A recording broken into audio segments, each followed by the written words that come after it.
Sir, the temple in Rishikesh had one of the primary purposes of spreading the knowledge from the life of Krishna from one generation to another. As a well-known academic, how do you see such a system of knowledge transfer work without being caught in the bias of the receiver?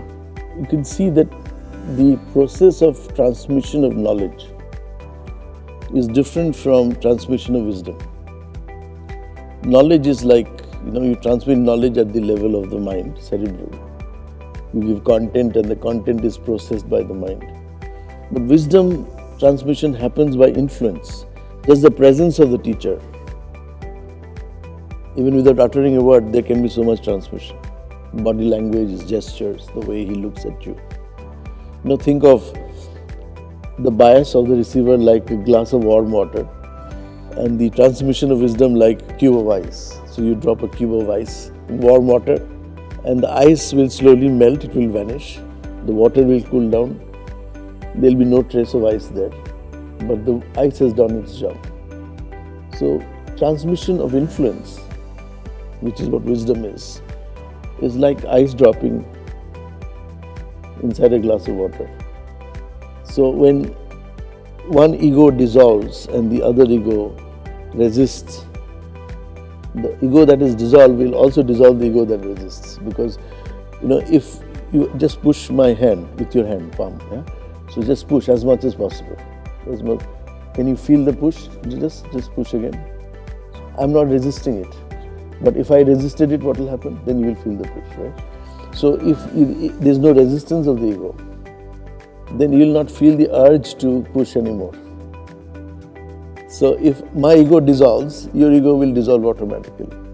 Wherever there is a will, there will be a wall. When there is no will, there is no wall. This teaching is not a function of will. This teaching is a function of being. So when I'm sharing my being with you, it is not about being this or being that, being short or being with abdominal fat, nothing of that kind. Being is being.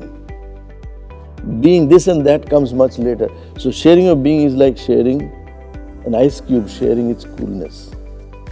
The cube dissolves, but the coolness is already spread. The influence is already spread. So great teachers are not teaching content. Content comes much later.